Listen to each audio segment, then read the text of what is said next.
Nakasakay ako noon sa isang taxi at hinahabol ko ang puting kotse kung saan nakasakay ang aking asawa. Ang utos ko sa driver na bilisan niya dahil ayokong mawala sa paningin ko ang aming sinusundan.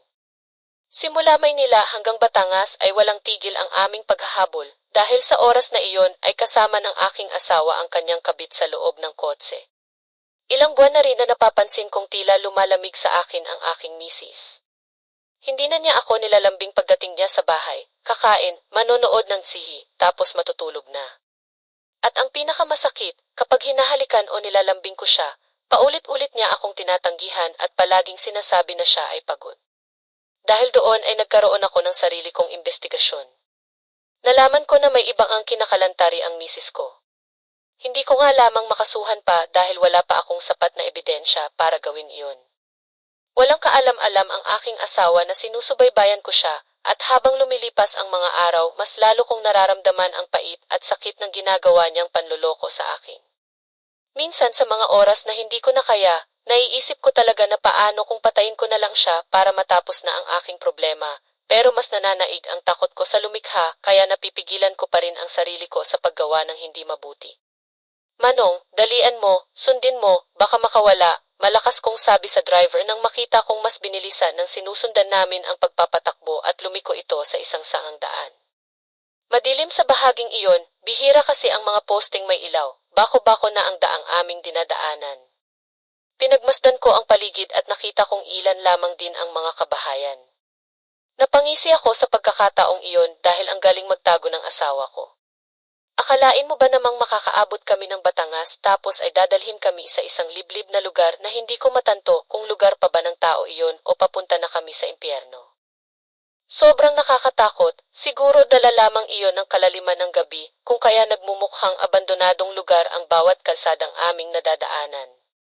Bigla kong pinahinto ang taxi nang makita kong tumigil sa isang madilim na bahagi ng kalsada ang kotse. Pinapatay ko na rin ang ilaw ng taxi upang kahit paano ay hindi ako mahalata na sumusunod. Mula sa aming distansya ay nakita kong lumabas ng sasakyan si Maria. Nagpalit sila ng upuan ng lalaking kasama sa likuran. Nagingit-ngit ako sa mga oras na iyon dahil kumpirmado, kasama nga niya ang kanyang kabit sa oras na iyon. Masakit sa mata na bago pumasok ulit ng kotse ay nakita kong naghawakan pa ng kamay ang dalawa at parehas na tila kilig na kilig. Yung lalaki ang nagpunta sa harapan at yung asawa ko naman ang sa may bandang likuran. Muli kaming sumunod, mukhang sanay si Manong sa mga ganitong eksena dahil kabisadong-kabisado niya ang pagmamaneho ng hindi makakahalata ang aming sinusundan.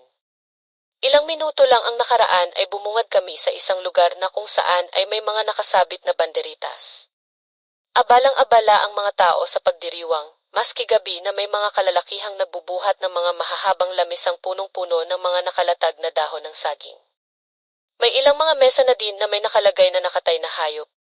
Maraming tao ang tulong-tulong na naghihiwa ng mga sangkap at karne. Mukhang piyesta ang pinuntahan ng misis mo, sira-basag nito sa katahimikang nasa loob ng aming sasakyan. Ilang sandali pa ay bumaba na ang aking asawa kasama ang kalaguyo nito. Inalalayan ng lalaki si Maria sa paglalakad papasok sa malaking bahay. Binuksan ko ang pintuan ng taxi at saka, dahan-dahang bumaba pagkatapos kong iabot ang bayad kay Manong driver. Sir, mag-iingat kayo sa lugar na to, hindi naman po sa nananakot ako, pero mabigat po ang pakiramdam ko. Mabuti pa ay agad na po ninyong iuwi si misis mo at lumayo na po kayo sa lugar na to. Nagulat ako sa sinabing ito ng driver. Bakit? Anong nakikita mo? Paano mo nasabi na delikado ang lugar na to? Tanong ko sa kanya. Basta sir, masama ang kutob ko. Huwag ho kayong magtatagal dito.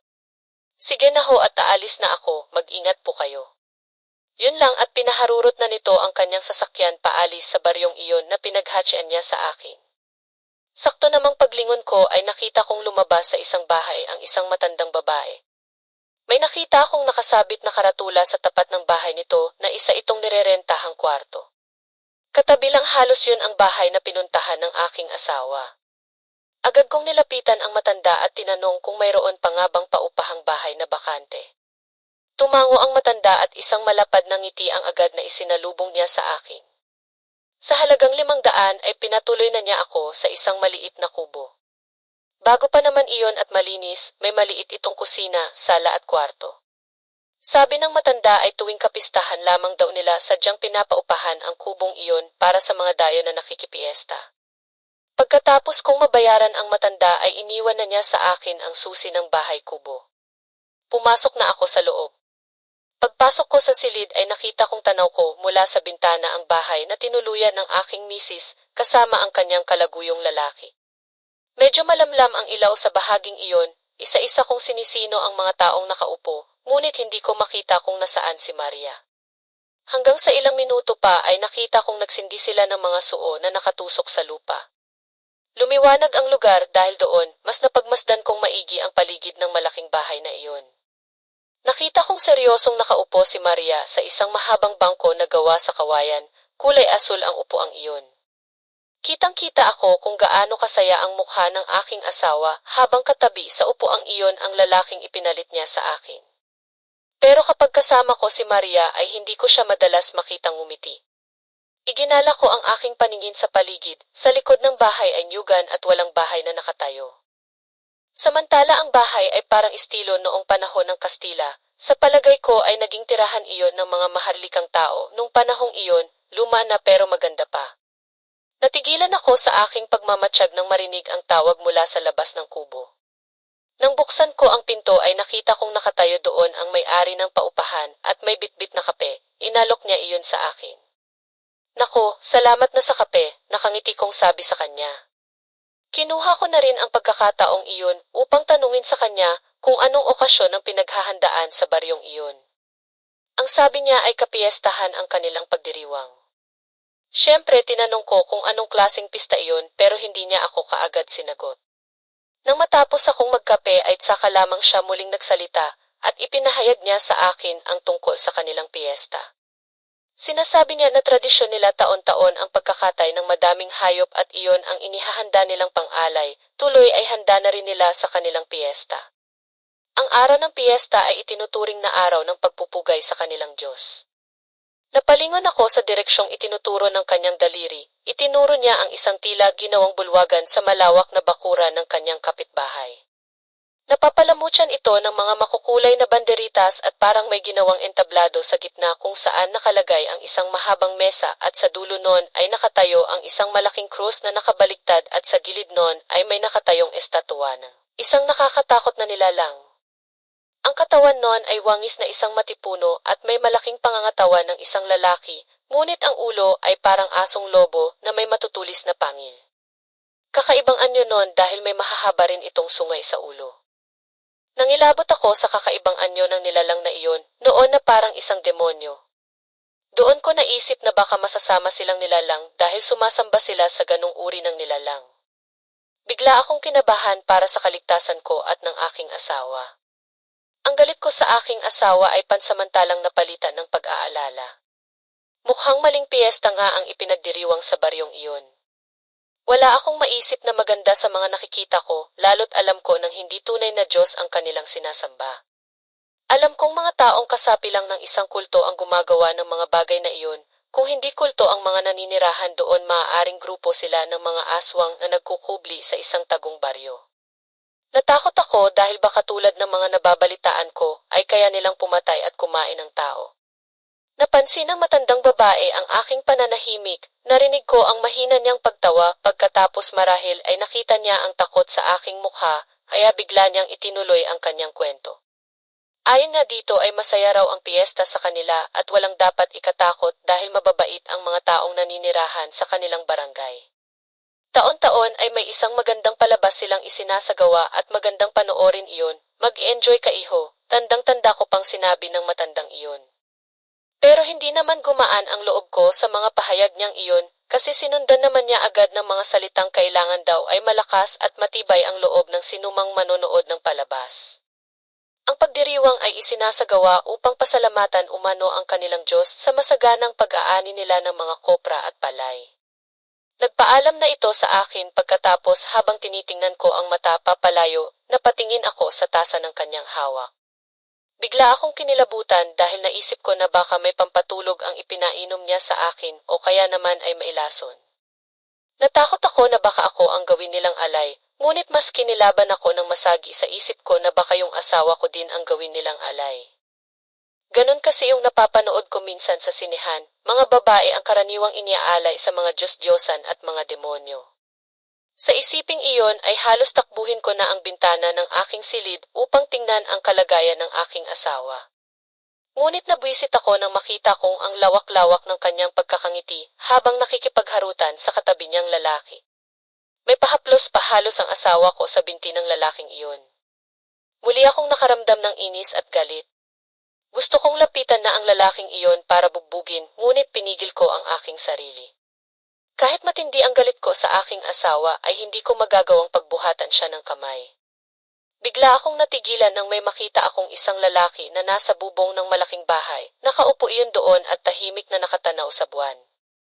Muli sumikdo ang kakaibang kaba sa dibdib ko. Ang dami ko nang napansin na kakaiba sa lugar na iyon.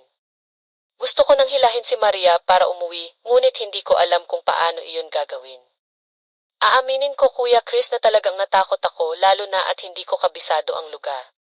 Biglang sumagi sa isip ko ang aking iniwanang anak sa poder ng aking mga magulang.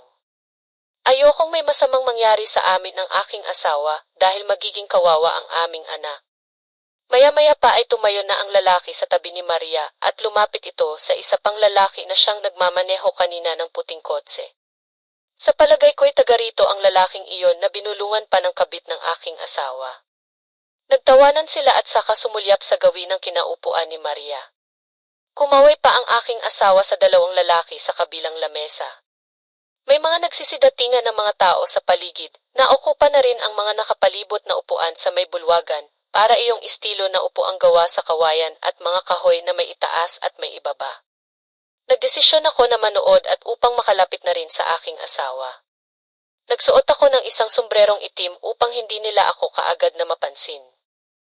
Malapit sa pinto sa bandang itaas ng upuan napili kong pumwesto, kasama ang ilang mga taong nakaupo rin doon, naghihintay ng pagdating sa pagtatanghal ng nasabing palabas. Sa ibaba naman ang aking kinaroroonan ay ang aking asawa. Lumapit muli ang lalaking kasama niya sa upuang iyon saka may ibinulong sa aking asawa. Napahagikik ito sa tuwa na sinundan pa ng malambing na paghampas ng palad nito sa hita ng kanyang katabi. Mga simpleng haplos na hindi niya ginagawa sa akin, kaya mas lalong nadagdagan ang nararamdaman kong galit sa nakikita kong harutan ng dalawa sa aking harapan.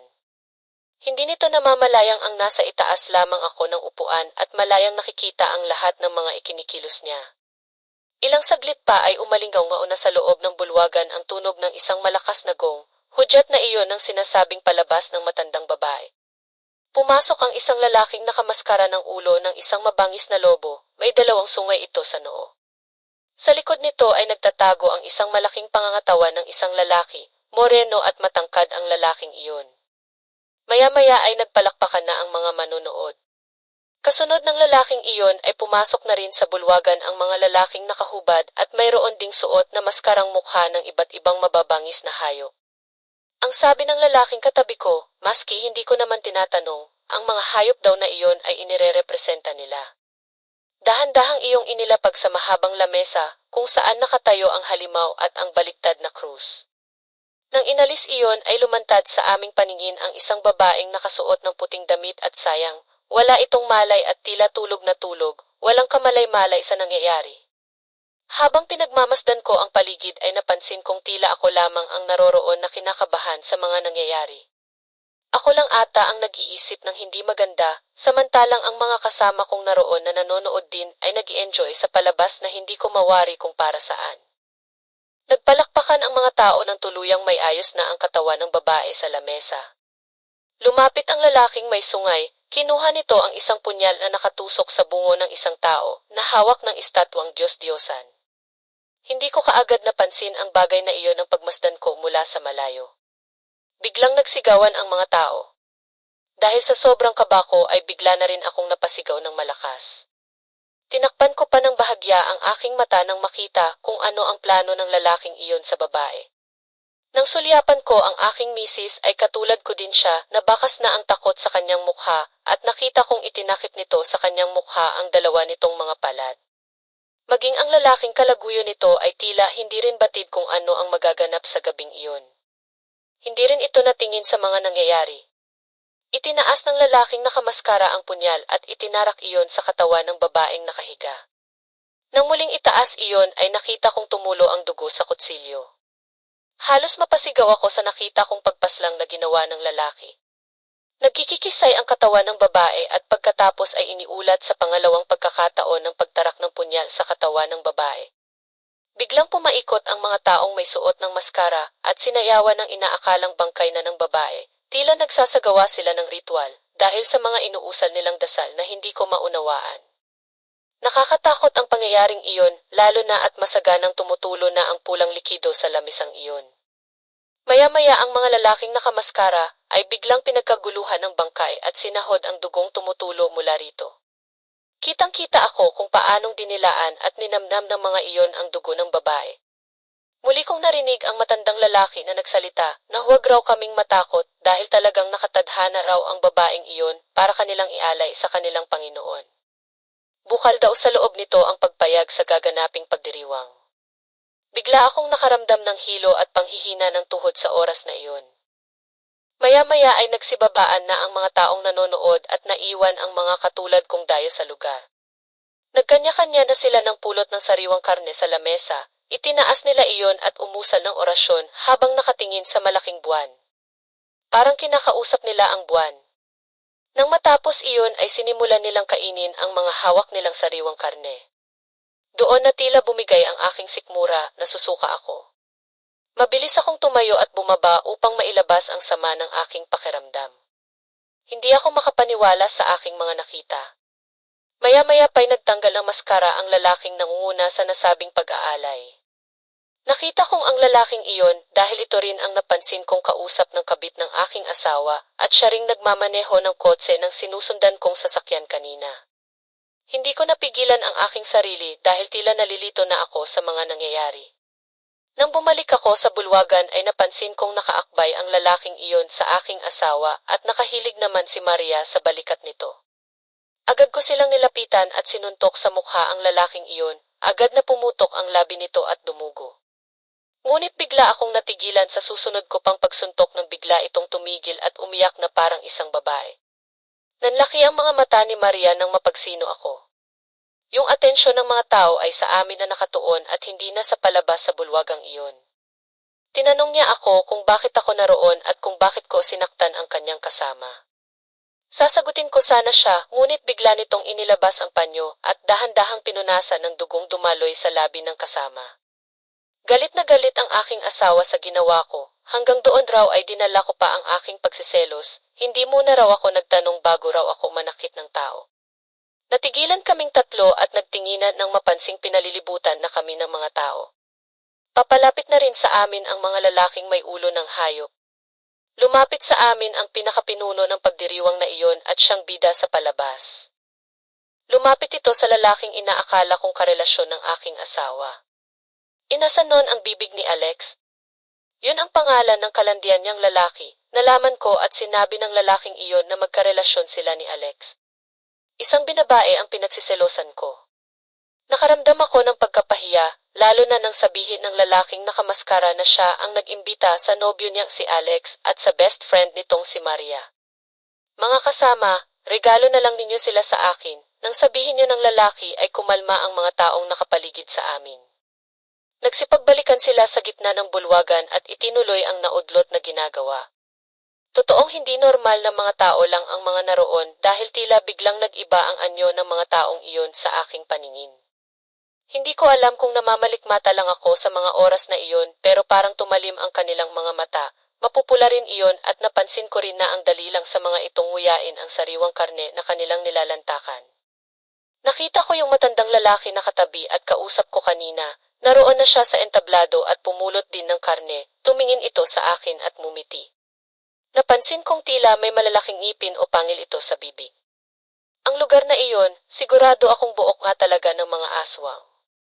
Kaagad kong hinila ang kamay ng aking asawa at sinabing tumakas na kami bago pa kami gawing hapunan ng mga aswang na iyon.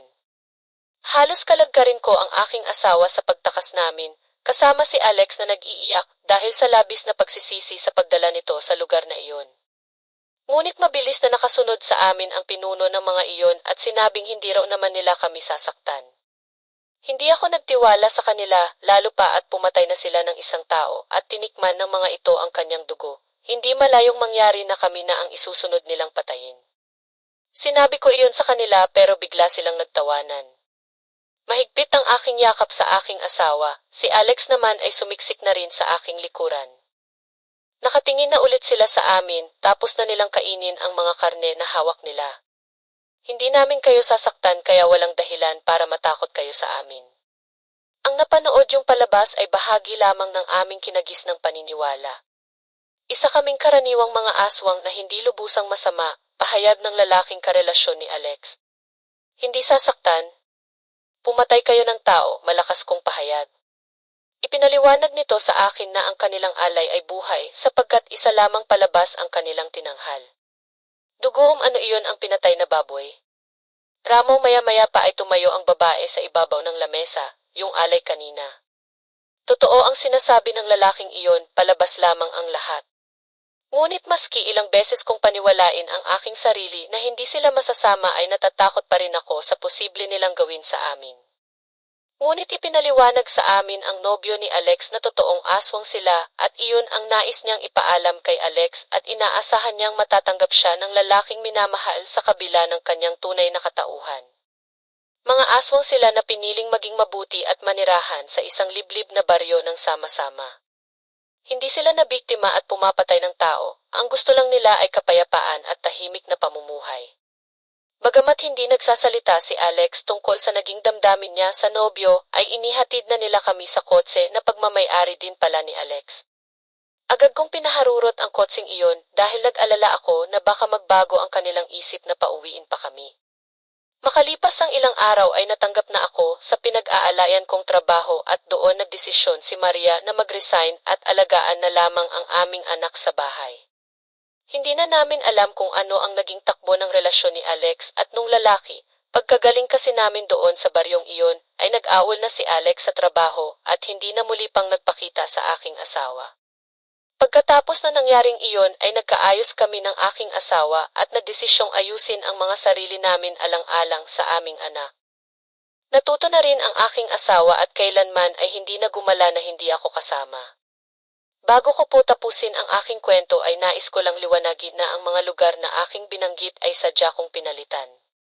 Hindi po sa Batangas ito nangyari, ang totoo niya sa may bandang dulo ng Visayas ito nangyari, ngunit hindi ko na lamang po babanggitin ang eksaktong lugar upang mapangalagaan ang kanilang lugar. Hanggang dito na lamang po ang aking kwento. Maraming salamat po sa lahat ng mga nakinig. Ako po si Juan, ang inyong kaistorya. Magandang araw, Kuya Chris. Itago na lamang ninyo ako sa pangalang Sofia. Isa po ako sa laging nakasubaybay sa inyong mga bagong upload sa inyong YouTube channel. Wala po akong trabaho dahil nag-aalaga na lamang ako ng aking nag-iisang apo sa kasalukuyan. Sumulat po ako sa inyo para maibahagi ang isang kwento ng kababalaghan na nangyari sa akin mahigit 3 dekada na ang nakararaan. Nung kabataan ko ay isa lamang akong simpleng babae, mahiyain at hindi masyadong nakikihalubilo sa mga tao. Meron lamang akong nag-iisang kababata na naging matalik kong kaibigan, siya si Elena. Ang ugali naming dalawa ay kabaliktaran, masayahin siya, mapag-isa ako, simple ako at siya naman ay magarbo, yung tipong agaw tingin kong manamit. Nagpatuloy ang aming magandang pagsasamahan hanggang sa sinubok ang aming pagkakaibigan. Mayroong isang bagong lipat na lalaki noon sa aming baryo at yung taong iyon ay nagustuhan ni Elena. Lingid sa aking kaalaman dahil ang lihim niyang pagtingin na iyon ay nalaman ko na lang nang ligawan ako ni Carlos. Sinabi ng kaibigan ko na huwag ko raw sagutin dahil gusto niya ang lalaki. Bilang isang mabuting kaibigan ay siya ang pinili ko kaysa kay Carlos kahit pa mayroon naman talaga akong nararamdamang pagmamahal sa lalaking iyon. Nagpaubaya ako alang-alang sa relasyon naming magkaibigan at hindi nga naglaon mula ng tanggihan ko ang inaalok na pag-ibig ni Carlos ay niligawan nito si Elena at sila ang nagkatuluyan. Ako naman ay nakatagpo rin ng isang wagas na pagmamahal sa isang lalaki na taga-ibang bayan, siya si Ramon. Masaya ang aming naging pagsasama, bagamat hindi kami agad binyayaan ng isang supling, halos 5 taon ang aming naging paghihintay bago kami dininig ng may kapal. Isang sanggol na lalaki ang aking isinilang, malusog ang batang iyon at lumaking bibo. Palagi nitong pinupuno ng halakhak ang apat na sulok ng aming tahanan, kinagigiliwan din nito ng marami naming kababaryo. Samantala ang kaibigan kong si Elena ay hindi naging maganda ang pagsasama nila ni Carlos, kalaunan kasi ay nagkaroon ng bisyo ang asawa nito. Bukod sa magastos ito sa paninigarilyo ay lagi pa itong naglalasing, hindi na nito madalas maasikaso ang pamilya dahil mas lamang pa ito sa pakikipagbarkada kaya uwian ng naghihintay na asawa. Ako ang naging takbuhan ni Elena dahil magkapitbahay lamang naman kami ay palagi ko siyang dinadamayan. Minsan ay umuwi ang asawa niya na lasing at nakita kaming nag-uusap sa balkonahe ni Elena. Nilapitan niya kami at agad dinuro-duro ang kanyang asawa. Pinagsalitaan niya ito agad ng masasamang salita. Sinaway ko siya at pinagsabihang dapat ay hindi niya tinatrato ng ganoon si Elena, pero imbis na pakinggan ako ay napatitig siya sa akin ng matagal. Hindi ko matagalan ang titig na iyon dahil parang nakakawala ng respeto sa akin at sa kaibigan ko. Bigla niyang sabihin sa harap namin na maganda pa rin daw talaga ako. Hindi daw ako nagbabago maski may asawa na. Nakita ko agad na naningkit ang mga mata ni Elena. Hindi ko gusto ang takbo ng sinasabi ni Carlos kaya sinabi kong tumigil na ito at itulog na lang ang kanyang kalasingan. Subalit nagpatuloy ito at sinabi ng paulit-ulit na sana raw ay ako na lang ang kanyang naging asawa. Hindi sana miserable ang buhay niya at ang pinakahuli inamin nito na ako pa rin ang mahal niya. Doon na tila na puno ang kaibigan ko, nagalit ito at pinagsasampal ang kanyang asawa. Nagwala ito. Panay naman ang salag ni Carlos sa sarili. Nagulat ito sa inasal ni Elena hanggang sa isang sapak ang dumapo sa mukha ng kaibigan ko. Halos mangudmud siya sa lupa dahil nawalan ito ng balanse. Umalis naman ang lalaki pagkatapos, tinulungan kong tumayo si Elena, ngunit pagkatayo nito ay hinawi niya bigla ang aking kamay. Patawad, hindi ko gusto na mangyari iyon, sabi ko sa kanya. Hindi nagbago ang galit na ekspresyon niya sa kanyang mukha. Natigil lang ang komosyon naming iyon nang biglang narinig ko ang aking 5 taong gulang na anak na umiiyak sa harap ng pinto. Napansin ko na agad na maski sa anak ko ay matalim ang titig na binibitawan ni Elena. Niyakap ko ang anak ko at kinarga, doon biglang tumalikod ang kaibigan ko at tila padabog na umalis. Magmula noon ay hindi na nagpupunta sa aming bahay si Elena, hindi na rin ito lumalabas at palaging nagkukulong. Minsan nga ay nag-alala pa ako dahil baka kung ano na ang masamang nangyari sa kanya. Napanatag lang ako nang masilip ko siyang naglilinis sa kanilang bakuran, nakapormal lang ito at hindi ako pinapansin. Naisip ko na galit siya sa akin pero tinanong ko rin ang sarili ko kung bakit kaya ganon, wala naman akong naging kasalanan sa kanya. Lumipas ang mga araw, ang pagkakaibigan namin ay tuluyan ang nagkalamat, hindi ko naman siya magawang lapitan o kausapin dahil tila naging malamig na yelo na ang pakikitungo niya sa akin, para kaming hindi magkakilala. Hanggang isang araw, kami lang ng anak ko ang naiwan sa bahay. Pumasok sa trabaho ang mister ko. Pagkatapos pa lamang naming mag-agahan ni Miko, ay bigla itong namutla at sinabing masakit ang kanyang tiyan. Wala naman akong maisip na dahilan para mangyari iyon, tanging itlog, kanin at gatas pa lang ang kanyang nakakain ng mga oras na iyon. Habang lumilipas ang bawat minuto ay tila lalong lumalala ang nararamdaman niya, namimilipit na siya sa sakit at napapasigaw. Paulit-ulit na tinatawag ang aking pangalan. Doon na ako nagdesisyon na dalhin siya sa ospital. Pagdating doon ay pinainom na siya ng mga gamot, ginawa na rin siya ng mga laboratory test, subalit normal lang ang lahat, wala siyang ibang sakit na pwedeng maging dahilan ng pananakit ng kanyang tiyan. Nang humupa ang sakit ng bata ay agad na rin kaming nakalabas ng ospital. Pagsapit ng gabi ay alalang-alala ang asawa ko sa aming anak habang ikinukwento ko ang nangyari. Kinausap niya si Miko at nagbilin na huwag itong kakain ng hindi galing sa akin, tumango naman ang aking anak. Akala namin ay magiging maayos na ang kanyang kalagayan pagkatapos noon pero di oras na ng pagtulog ay napansin ko ang bigla niya ulit pananamlay. Nang lapitan ko siya at hawakan doon ko nalaman na nilalagnat siya. Agad akong kumuha ng gamot at ipinainom ito sa kanya, subalit hindi tulad ng pangkaraniwang lagnat na humuhupa, kapag naiinom man ng gamot yung sa kanya ay hindi talaga bumababa. Umabot pa ito halos 40 degrees na labis na naman naming ikinabahala. Agad tumawag ng tricycle ang aking asawa at dinala namin ulit siya sa ospital. Bago umandar ang tricycle ay nakita kong naroon sa balkonahe ng bahay nila si Elena, nakamatay to sa aming pamilya. Medyo nagdamdam ako doon at nasaktan kasi inaasahan ko pa rin na maski papaano ay magkakaroon naman siya ng paki, lalo na at inaanak niya si Miko. Umalis na lang kami ay wala siyang sinabi maski isang salita o kinumusta man lang at tanungin kung ano ang nangyayari. Pagdating namin sa ospital ay parang nagdedeliryo na ang anak ko, tumitirik ang mata nito dahil sa labis na taas ng lagnat, dumating pa sa punto na nanginginig ito at biglang nanigas. Mabuti na lamang at naging maagap ang mga doktor. Iyak ako ng iyak ng gabing iyon dahil sa labis na pag-aalala. Mabuti na lamang at malakas ang aking asawa at hindi siya nagpakita ng kahit na kaunting kahinaan. Pagkaraan ng halos isang oras ay biglang bumaba ang lagnat ni Miko. Wala pa halos 2 oras ay naging masigla na siya ulit para lang nagdahilan parang walang nangyari. Hindi na ulit tumaas ang lagnat niya sa buong magdamag kaya naman kinabukasan ay lumabas na kami ulit ng ospital. Pagdating namin sa bahay ay nakita kong mayroong tsismis ng kaibigan kong si Elena. Binati kami ng kanyang kausap at kami ay nilapitan para kamustahin ang bata at sinabi kong mabuti na ang kalagayan ni Miko. Mabuti na lang at mahuhusay ang mga doktor sa nasabing ospital na pinagdalhan namin sa kanya. Pumasok na sa loob ng bahay si Elena. Pwede ko bang tignan ang palad niya, kapag kwan ay sabi nito sa akin. Nagkatingin na naman kaming mag-asawa, kalaunay pumayag ako dahil naisip ko wala namang mawawala.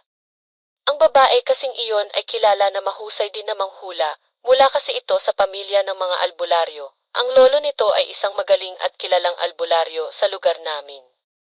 Pagkahawak niya sa kamay ni Miko ay parang bigla itong napasok, nabitawan niya ang kamay ng aking anak. Nagtataka naman akong tinanong siya kung bakit, ang sabi niya ay mainit si Miko, ngunit nang sinalat ko ay hindi naman. Inulit niyang hawakan ang bata, napatango siya pagkaraang sinabi na baka guni-guni lang niya iyon, akala daw tuloy niya ay nilalagnat pa rin ang bata. Tiningnan niya ang palad nito, napansin ko ang pagkunot niya ng noo, hindi nito binibitawan ng tingin ang kamay ng anak ko. Bakit, may nakikita ka ba? Tanong ko sa kanya. Agad niyang sinabi na ipatingin sa albularyo ang aking anak. Tinanong ko siya kung bakit, ang sagot niya sa akin may nakikita siyang mga senyales na kinukulam ang anak ko, pero hindi niya masisiguro iyon dahil mas may alam ang totoong albularyo kaysa sa kanya na nagbabasa lang ng palad ng tao.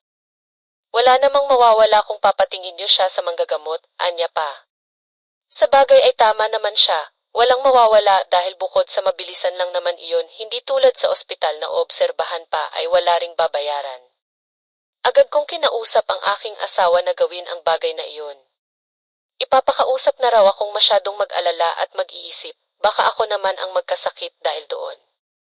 Pinakinggan ko na lamang ang aking asawa, hindi ako makatulog ng gabing iyon, panay ang tingin ko sa katabi kong bata, palaging sinasalat ang kanyang noo kung mailagnat. Pinipitik ko din ng marahan ang tiyan niya para malaman ko kung kinakabag.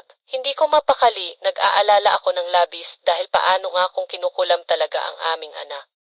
Kinaumagahan ay nakita kong pusturang-pustura si Elena. Masayang-masaya ang mukha nito, pero tulad ng dati, kapag nakikita niya ako, bigla na lang siyang sumisimangot at parang galit na galit sa mundo. Naging mabuti na naman ang kalagayan ni Miko ng mga sumunod na araw at buwan hanggang sa dumating ang kanyang ika-6 na kaarawan. Masasabi kong naging magarbo ang aming naging paghahanda, may mga clones, maraming lobo at pagkain para sa aming mga bisita. Maraming mga tao ang nagpunta, kasama na rin doon ang mag-asawa na si Elena at Carlos. Masayang-masaya ako dahil dumalo sila, naisip ko na baka iyon na ulit ang simula namin para muling magkaayos ng aking kaibigan. Ngunit akala ko lang pala iyon, hindi ko alam na doon na matutuldukan ng tuluyan ang aming relasyon bilang isang matalik na magkaibigan. Nang ibigay kasi ni Carlos ang regalo nila sa aking anak, ay bigla na naman itong nagsalita na maswerte daw ang aking asawa dahil binyayaan ito ng isang malusog na anak at magandang asawa. Nagkatinginan kami agad ni Ramon tapos ay dumiretso ang tingin ko kay Elena. Pansin ko ang pait sa kanyang mga mata, lalo't parang pilit na rin ang kanyang mga pagngiti. Nakita akong tumulo ang luha sa kanyang mga mata pero agad din niya iyong pinunasan. Nang matapos na ang handaan at may ayos na ang lahat, nakita ko ulit si Elena na lumabas ng kanilang bahay. Kinausap ko siya, pinansin niya ako, niyakap ko ang aking kaibigan at sinabi sa kanyang miss na miss ko na ang aming dating samahan. Ang sabi niya sa akin ay ayos lang tapos bigla siyang nagpaalam na may meron daw siyang dapat napuntahan, saka na lamang daw kami mag-usap at magkwentuhan pagdating niya. May nakita akong hawak niya sa kanyang kamay na parang tinatago niya sa akin. Anay kasi ang tago noon sa kanyang tagiliran para hindi masyadong mahagip ng aking mata. Alam ko isa iyon litrato pero hindi ko nakita kung sino ang nasa larawang iyon. Hinayaan ko na lang siya na umalis, kinawayan ko pa siya at sinabing mag-ingat sa kanyang lakad. Kinagabihan pagkatapos ng kaarawan ng aking anak ay dumating ang hindi namin inaasahang sakuna, tumaas ulit ang temperatura ng bata at inaapoy ito ng lagnat, tumirik ang kanyang mata. Iyak ng iyak si Miko at inirereklamo na masakit ang kanyang tiyan at ulo. Agad ko siyang pinainom ng gamot pero tulad ng dati ay hindi iyon naging epektibo. Habang naghahanap ng masasakyan si Ramon ay pinunasan ko siya ng pinunasan, kung ano-ano na ang sinasabi ng aking anak, nagdedeliryo na ito, sinasabi niya na mayroon siyang nakikitang multo na nakatunghay sa kanya. Grabe ang pangingilabot ko sa sinasabi niyang iyon. Habang inaantay namin ang aking asawa ay bigla na lang siyang sumuka. Kakaiba ang suka na iyon dahil parang patay na dugo, malansa at mabaho. Doon na ako nagsimulang matuliro, hindi ko na alam kung ano ang gagawin ko. Tawag siya ng tawag sa akin ng Mama, Mama, masakit mama. Napaiyak na ako, panay ang dasal ko sa itaas na sana'y maski ako na lang, ibigay na lang sa akin yung sakit na nararamdaman ng anak ko. Hinawakan niya ang aking kamay habang siya ay umiiyak, sabi niya sa akin, "Babay mama." Ipinikit niya ang kanyang mga mata, lumakas ang kanyang paghinga, yung tipong umaangat yung dibdib niya sa bawat paglanghap ng hangin. Nagsisisigaw ako, humihingi ako ng tulong, panay ang hiyaw ko at tinatawag ang pangalan ni Ramon, parang napakatagal ng oras, ang tagal niyang naghanap ng masasakyan. Pero ang totoo 5 minuto pa lang siyang nawawala, 5 minuto pero parang ang dami nang nangyari, parang tumigil ang mundo ko. Ang anak kong si Miko tumigil sa paghinga. Narinig ko ang tunog ng tricycle sa labas, inabutan akong tulala ni Ramon at nakita niya ang maputla ng katawan ng aming anak. Sobrang lakas ng kanyang pagdadalamhati ng gabing iyon, sobrang sakit. Iniwan na kami ng aming anak ng ganoon kabilis. Naipon na ang ilan naming kapitbahay sa loob. Lahat sila gulat din sa nangyari. Hindi sila makapaniwala na ang masiglang bata na nagdiwang ng kanyang kaarawan ay papanawan na pala ng buhay. Itinakbo pa rin namin siya sa ospital pero idineklarang patay na talaga ito. Labis ang naging pagdadalamhati naming mag-asawa. Parehas naming tila, hindi matanggap ang nangyari, walang sakit si Miko pero namatay ito ng ganun-ganun lang. Doon ko nakita kung gaano katatag ang aking asawa, dahil sa aming dalawa ako talaga yung naging mahina, siya ang umalalay sa akin para makabangon kaya mas lalo ko siyang minahal. Nagtulungan kami para hindi kami igupo ng labis ng kalungkutan, nag-leave siya sa trabaho at sinamahan ako sa pagbabakasyon sa probinsya ni nanay. Sabi niya ay mainam daw iyon para kahit papaano ay sa iba matuon ang aking pansin.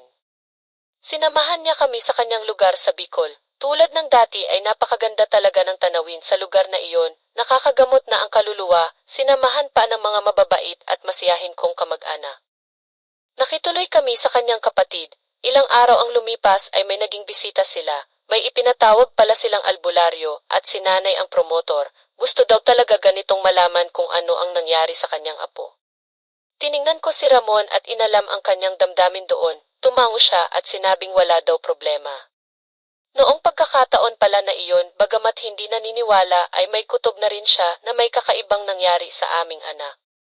Agad nagsagawa ng ritual ang matandang albularyo, sa pamamagitan ng pagtatawas ay nakita niya na totoong ang hindi natural na sakit ang ikinamatay ng aming anak. Kitang-kita sa nabuong imahe mula sa tinunaw na kandila na ipinatak sa palanggana ng may tubig ang isang itim na mangkukulam. Ipinakulam lang ang anak mo. Napatingin ako kay Ramon, hindi namin maisip na may gagawa nun sa napakabait naming anak. Nagpatuloy ang albularyo at sinabing hindi ang bata ang talagang punterya, kung bakit ito kinulam, inggit at paghihigante ang naging dahilan ng babaeng iyon. Wala naman akong maisip na inagrabyado tao, ganon din si Ramon at sinabi ng albularyo na dati ko raw kaibigan ang may gawa nun. Napakapit ako sa palad ng asawa ko at napisil ng madiin, Isa lang naman kasi ang kaibigan ko, o mas dapat sabihin na dating kaibigan at walang iba kundi si Elena. Grabing inggit yun ang nakikita ko.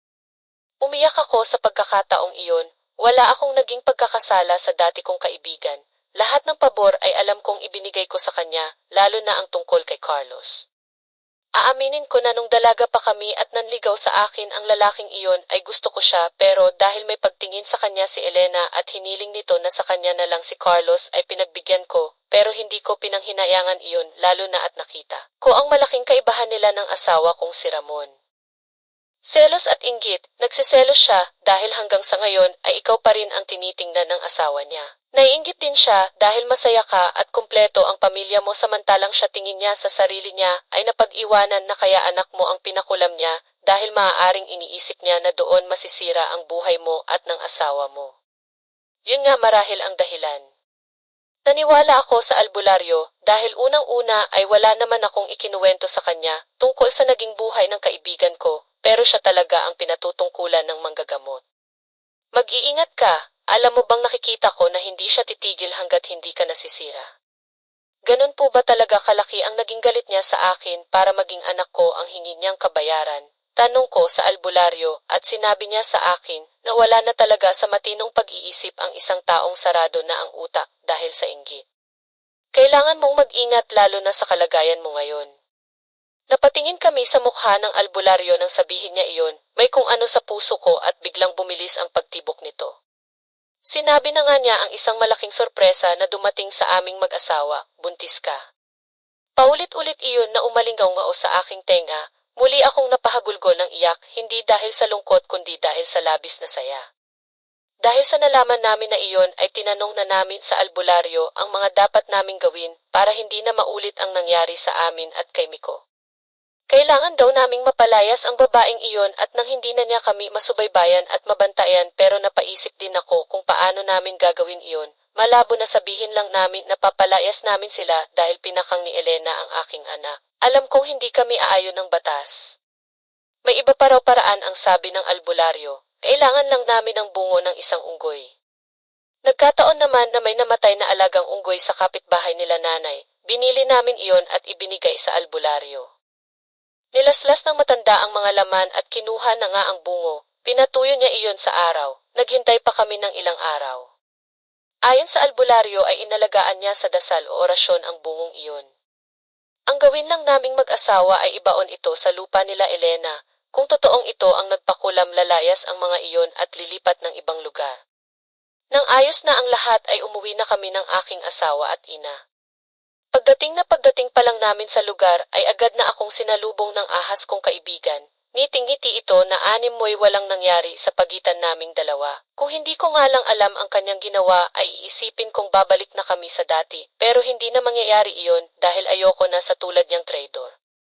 Naisagawa namin ang pagbabao ng bungo nang minsang umalis ang mag-asawa. Wala pang 24 oras ay nakita naming nag-aala balutan na ang mag-asawa sa kanilang bahay.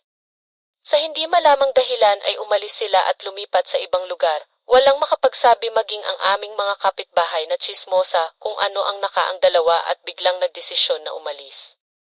Nagkatinginan kami ni Ramon, niyakap niya ako.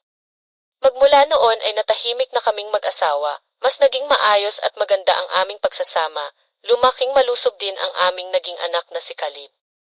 Samantala si Elena, nabalitaan ko na lang na naghiwalay din sila ng kanyang asawa, dahil nagkasakit siya ng isang malalang karamdaman, namatay siyang mag-isa, natagpuan na lang ang bangkay niya ng mga kapitbahay ito sa inuupahan niyang bahay. Masaklap talaga ang banat ng karma sa mga taong gumagawa ng kasamaan sa kapwa, kaya bago natin isipin na gumawa ng hindi tama piliin nating palagi ang maging mabuti para maganda rin ang balik ng karma sa ating buhay.